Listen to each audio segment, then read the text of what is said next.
a resolução das imagens de Plutão, o exemplo que eu estou usando, aumentou com o tempo. Então, vocês vão ver que começa com uma coisa um tanto borrada, vai ficando cada vez maior, e a gente vai ter o salto, que vai ser da New Horizons, que vai ocorrer bem agora. Então, a gente chega num ponto que o Plutão deixou de ser, por exemplo, um ponto luminoso, e ele passou a ser um planeta com imagens com uma resolução apreciável. Parece a imagem de satélite que a gente tem para a Terra. E isso permite a gente estudar a geologia dele. E aí que entra a geologia planetária. A geologia planetária é uma sub-área da geologia que faz ali fronteira com a astronomia, com as outras ciências, que se propõe estudar esses processos de formação e evolução de paisagem e dos corpos planetários ou rochosos, o universo afora. Então, hoje em dia a gente tem várias tecnologias que nos permitem ter imagens das superfícies de outros planetas com muita resolução, uma resolução comparável ao que a gente tem para a Terra, permite a gente fazer as análises. Essa aqui é uma foto da superfície de Marte com a sonda Curiosity. Então, ele é um robô que está na superfície do planeta e que tira essas imagens espetaculares, isso aqui é uma imagem real da superfície do planeta, e tem várias coisas interessantes nessa imagem. A gente consegue ver uns depósitos do que parece ser areia, ali perto das rodas da sonda, a gente vê um afloramento rochoso lá atrás, e já tem umas estruturas geológicas que, se um geólogo olhar, vai ver, opa, parece estratificação. Então isso pode ser um indicativo que teve água ali em algum ponto. E nesse nível de detalhe a gente consegue falar em geologia, e consegue falar em geologia muito bem. Então a gente está num ponto que a gente consegue fazer os mesmos tipos de análises que a gente faz para a Terra, geologicamente falando, para outros astros do Sistema Solar. Então a única grande diferença é que todas essas interações são mediadas por algum tipo de tecnologia.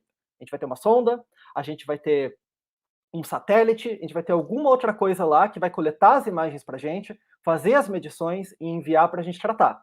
E chegando aqui, é o tratamento que a gente já está acostumado. É tratar a imagem de satélite, é tratar a medição de instrumentos geofísicos e assim por diante. Isso nos permite fazer a mesma coisa que a gente faz para a Terra. A gente parte de um entendimento muito geral do corpo, usando pontos específicos, e a gente começa a integrar as escalas de informação.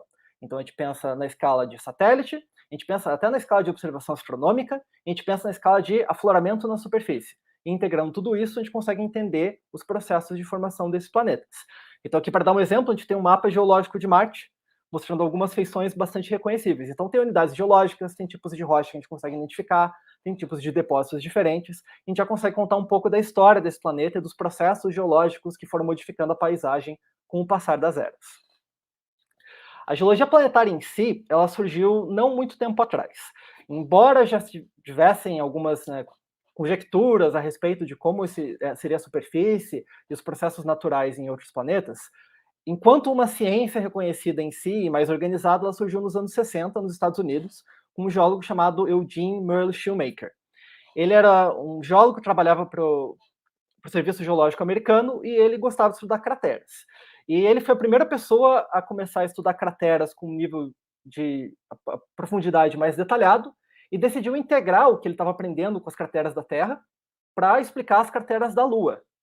E o que ele aprendia nas crateras da Lua, ele voltava a usar para explicar as crateras da Terra. E assim foi fundada a geologia planetária.